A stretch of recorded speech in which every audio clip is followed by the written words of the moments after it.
The West seeks not just to rewrite, but to reframe the history of this tragedy, for which it bears direct ideological, political, and, among other things, economic responsibility. The Soviet Union, I would remind you, has been assigned, in quotation marks, allegedly equal responsibility with the Third Reich for the outbreak of the war by the European Parliament. What does this mean? It means that the victims suffered by our country, our ancestors, present in every family, who were killed, wounded, deported, tortured, and so on, are being portrayed as if they were not victims of the Third Reich.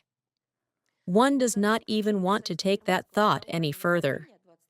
It is precisely the date of the Soviet-German Non-Aggression Pact of August 23, 1939, that, at the initiative of an aggressive and utterly unscrupulous Western minority, is now marked as the European Day of Remembrance for the victims, as they put it, of Stalinism and Nazism, also known as Black Ribbon Day. In this way, they are trying to erase from history their own shameful Munich Agreement. They remain silent about the fact that non-aggression pacts were concluded by their own countries before a similar pact was signed by the Soviet Union.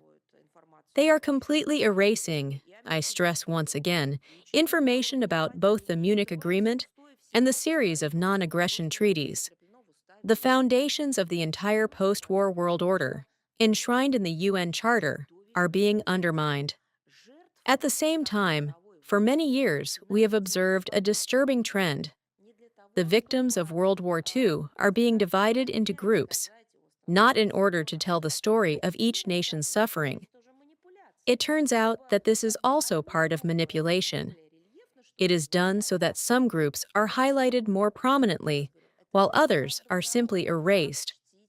I repeat, it is up to each nation how to honor the memory of its victims. But this should not mean erasing the memory of the victims of other nations.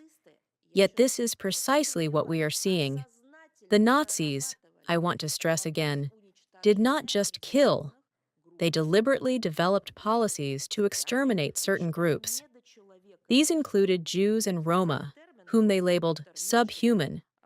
They even had a specific term, Untermensch, and Slavs were placed in the same category. In the East alone, 14 million Russians, Ukrainians, Belarusians, Jews, and people of various nationalities fell victim to this policy. That is why we speak of the genocide of the Soviet people. Every time we stress that we do not single out any categories.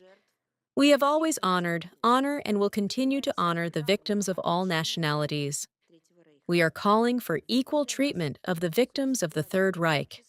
This is, among other things, the philosophy behind the new Day of Remembrance without segregation, without this additional kind of nationalism. Everyone suffered. They suffered terribly and horribly. For what reason, after 80 years, should some be denied remembrance? Who did decide so? We will defend historical memory.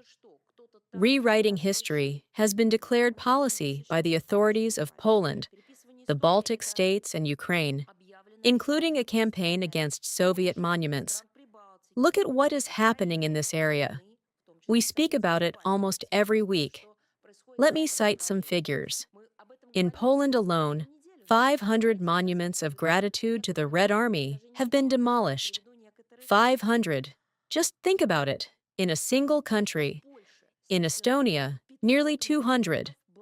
Most of these monuments were erected immediately after the war. Locals built them. Many of them were created and funded by ordinary citizens, not just by the state. These were donations from people in countries that had been liberated. Who is standing up and speaking out about the abnormality, the painful nature of these processes? Only our country. Belarus is with us, of course, as part of the Union State. We also see collective statements from CIS and CSTO countries on this issue. But when it comes to daily efforts to counter these developments, Unfortunately, we stand almost alone. In this sense, our country, I do not want to say the last, I believe there will be others, has become a defender of the memory of those who died for the liberation and salvation of the peoples of Europe. First of all relevant agencies, the Foreign Ministry, our overseas institutions, embassies, consulates general, and permanent missions to international organizations have received instructions regarding this large-scale informational and political work. Relevant notes have been and will continue to be sent to the foreign ministries of other countries with information about the Day of Remembrance and the importance of this date both for our country and for the preservation of historical memory in general. We will continue our joint work with public historical organizations, primarily with the Russian Military Historical Society, whose materials are available in a dedicated section of the Foreign Ministry's website devoted to the genocide. We are translating these materials into foreign languages. We will also work with the National Center for Historical Memory, under the President of the Russian Federation, the Prosecutor General's Office, and the Investigative Committee. This is one of the priorities of our foreign policy work